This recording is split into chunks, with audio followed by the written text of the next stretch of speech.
তোমাদের সকলকে আবারও একবার তোমাদেরই প্রিয় ইউটিউব চ্যানেলে স্বাগত জানাই। আমরা সরল সুদ কষা কষে দেখি 2 এই চ্যাপ্টারটির অঙ্কগুলো করছিলাম। তো এর আগে 1, 2, 3 এই অঙ্কগুলোর সমাধান করে নিয়েছি। এরপরে আমরা 4 দাগের অঙ্কটার সমস্যার সমাধান করব। দেখো 4 দাগের অঙ্কটা প্রথমে কি বলতে চেয়েছে। 4 দাগের অঙ্কে তোমাকে বলেছে কি, যে উৎপল বাবু তার জমি চাষের জন্য সমবায় ব্যাংক থেকে বার্ষিক 6% সরল সুদের হারে 3,200 টাকা 2 বছরের জন্য ধার নিলেন। 2 বছর পরে তাকে সুদ আসলে কত টাকা ফেরত দিতে হবে সেটা তোমাকে বের করতে হবে। ক্লিয়ার? তো এখানে তোমাকে স্পষ্টভাবে প্রত্যেকটি ডেটা দিয়ে দিয়েছে কি, যে উৎপল বাবু একজন ব্যক্তি যিনি ব্যাংকের কাছ থেকে ধার নিয়েছেন 3,200 টাকা। তার মানে এখানে আসল আমরা কি লিখতে পারবো বলো? এখানে আসল এই অ্যামাউন্টটা এটা কত হবে বলো? এই আসলটা হবে 3,200 টাকা। ক্লিয়ার? এরপরে বলেছে সময়, কত বছর সময়, কত সময়ের পরে ওই টাকাটা উনি ধার শোধ করবেন সেটা স্পষ্ট করে বলে দিয়েছে 2 বছর। এটাও ঠিক। সুদের হার এটাও তোমাকে দিয়ে দিয়েছে, সুদের হার এটা দিয়ে দিয়েছে কত পার্সেন্ট? বার্ষিক 6%। কত দিয়েছে? বার্ষিক 6%।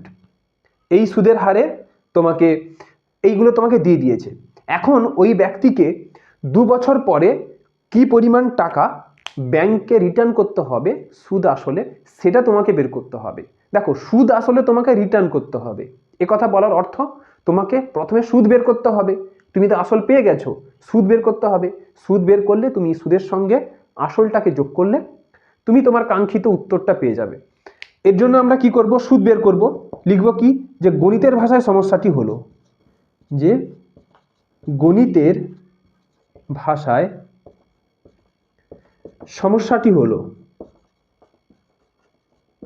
গণিতের ভাষায় সমস্যাটি হলো। প্রথমে তুমি কি বের করবে বলো? সুদ। তাহলে সুদ লিখবে প্রথমে ডান দিকে এবং এর ইউনিট এটা কি হবে? টাকা। তারপরে সময় আর আসলটাকে লিখে দেবে। সময় এটা কি দিয়েছে? বছরে দিয়েছে। ক্লিয়ার? আর হচ্ছে আসল, এটারও ইউনিট কি আছে? টাকা। ক্লিয়ার? চলো এবারে আমরা কি করে করব? বার্ষিক 6% সরল সুদের হার, এ কথা মানে হচ্ছে যে 100 টাকার 1 বছরের সুদ 6 টাকা। ক্লিয়ার? 3200 টাকা 3,200 টাকার 2 বছরের সুদ তোমাকে কত হবে এটা বের করতে হবে।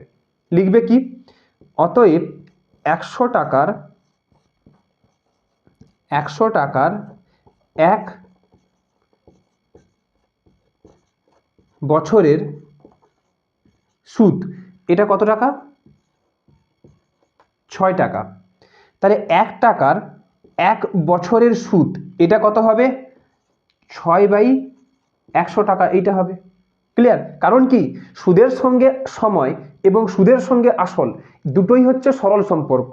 আর যেহেতু সরল সম্পর্ক তাহলে প্রথমে ভাগ হবে, তারপরে যখন এইখানে ডেটা বসাবো তখন এটা গুণ হবে। ঠিক আছে? তাহলে এখানে কত টাকা হবে বলো? 3200 টাকা। 3200 টাকার 1 বছরের সুদ 6/100 গুণিতক 3200। 3200টা কি হবে? উপরে গুণ হবে। ক্লিয়ার? এত টাকা। এবার 3200 টাকার 2 বছরের সুদ এটা কত হবে? 6 গুণিতক 3200 ডিভাইডেড বাই 100 ইন্টু 2। দুইটা এখানে কি করেছি? এখানে যেহেতু নিয়েছি তাহলে এখানে কি করতে হবে? 2 দিয়ে গুণ করতে হবে। ক্লিয়ার? তাহলে এখানে দুটো শূন্য কেটে নাও, তাহলে পড়ে থাকবে কি? 32 গুণিতক 12 এত টাকা সুদের পরিমাণটা। এটাকে গুণ করে নাও, কত হবে দেখো? 12 দুনে 24 4। ঠিক আছে? হাতে থাকলো 2, 12 তিনে 36, 37 38। ঠিক আছে? 384 টাকা। 384 টাকা এটা হচ্ছে সুদের পরিমাণ। কিন্তু ওই ব্যক্তিকে তো শুধুমাত্র সুদ দিলে হবে না, ওই ব্যক্তিকে সুদের সঙ্গে আসলটাকেও দিতে হবে। তাহলে কি লিখব? অতএব ওই ব্যক্তিকে 2 বছর পর সুদে আসলে কত টাকা ফেরত দিতে হবে। তাহলে লিখবে কি? অতএব ওই ব্যক্তি 2 বছর পর, ওই ব্যক্তি 2 বছর পর ওই ব্যক্তি মানে উৎপল বাবু এখানে সুদে আসলে ফেরত দেবেন, সুদে আসলে ফেরত দেবেন কত টাকা ফেরত দেবেন সমান, প্রথমে তো 3200 টাকা ছিলই প্লাস 384 টাকা, ঠিক আছে? এই দুটোকে যোগ করো, তাহলে এটা কত হবে? 84 আর 3 2 5 3, তাহলে 3584 টাকা। 3584 টাকা 2 বছর পরে ওই ব্যক্তিকে ব্যাংককে ফেরত দিতে হবে। এটাই হবে 4 নম্বর দাগের প্রশ্নের সঠিক অ্যান্সার। এটাকে তোমরা পরীক্ষার হলে পুরো সেম টু সেম প্রত্যেকটা জিনিসকে কিন্তু এখানে তোমাকে লিখতে হবে, ঠিক আছে? পুরো ফুল মার্কস পেতে গেলে এটাকে তোমাকে লিখতে হবে। তো এই ছিল 4 দাগের প্রশ্নের সমাধান, ঠিক আছে? নেক্সট ভিডিওতে আমরা 5 দাগের প্রশ্নের সমাধানটা করব। তাহলে আজকের এই ভিডিওতে এতদূর, দেখা হবে সকলের সাথে পরের ভিডিওতে। সবাই ভালো থেকো, থ্যাংক ইউ।